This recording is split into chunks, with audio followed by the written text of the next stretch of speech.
C'est un peu comme nous, ils n'ont rien à faire à cette position-là. Ils ont beaucoup de qualité, comme nous aussi. Et je pense que ce sera un match ouvert et ce sera une équipe qui voudra venir gagner ici. Et nous, on voudra les battre. Donc je pense que ça va être un match, j'espère, ouvert, mais ça sera un match assez serré, je pense, parce on a des qualités et on a une revanche.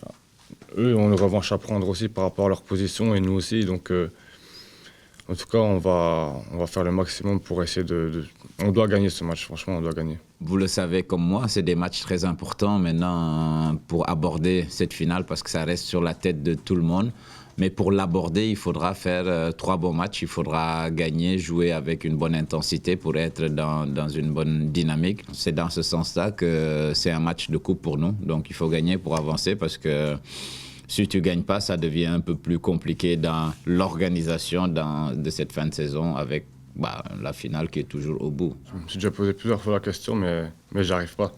Sur le terrain, avant peut-être le match ou aux entraînements, je vais dire je vais faire un peu moins cette semaine ou un peu moins pendant le match et puis faire au bon moment les appels. Mais je suis comme ça, j'ai besoin de, entre guillemets, me défouler, faire ces appels et c'est aussi ce qui fait mes qualités. Donc je peux pas trop non plus y penser à faire moins le jour du match pour être plus prêt offensivement. Non, je suis comme ça, j'ai un moteur, j'ai une capacité qui fait que je dois faire ces courses et faire ces appels pour aussi libérer d'autres joueurs de l'équipe. Parce que ça, beaucoup peut-être ne le voient pas, mais toutes les courses que je fais, ça libère aussi beaucoup d'espace pour d'autres joueurs. Et ça leur met des fois peut-être un peu plus en évidence. Mais moi, je suis un joueur d'équipe, je ne suis pas un joueur qui va penser qu'à moi-même. En tout cas, moi, quand je suis sur le terrain, j'essaye de me donner à 100% et aider l'équipe au mieux. Maxime a la possibilité dans cette position à 3 de jouer sur le couloir. Je pense que physiquement, il a pas de problème. Et il a ce que dans mon groupe, personne n'a pas des courses de haute intensité à faire des appels tout le temps, à les répéter. Et ça, c'est un plus, sachant qu'il peut jouer en faux neuf ou il peut jouer à l'intérieur dans ce système-là. Et ce n'est pas un système qui reste fixe, comme je dis, c'est un système qui peut changer parce que pour moi, le 4-3-3, je sais le jouer plusieurs fois.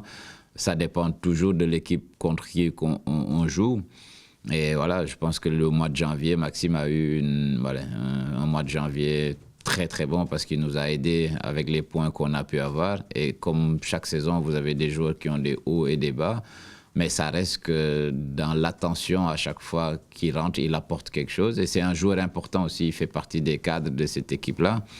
Et c'est sur eux et les jeunes qu'il faut s'appuyer pour ces 3 derniers matchs parce qu'ils vont forcément apporter quelque chose parce que quand tu joues les derniers matchs où il y a plus d'intensité, où il y a plus de pression, je pense qu'il faut chercher de la sécurité, de la fiabilité et peut-être tu le trouves sur ces joueurs-là.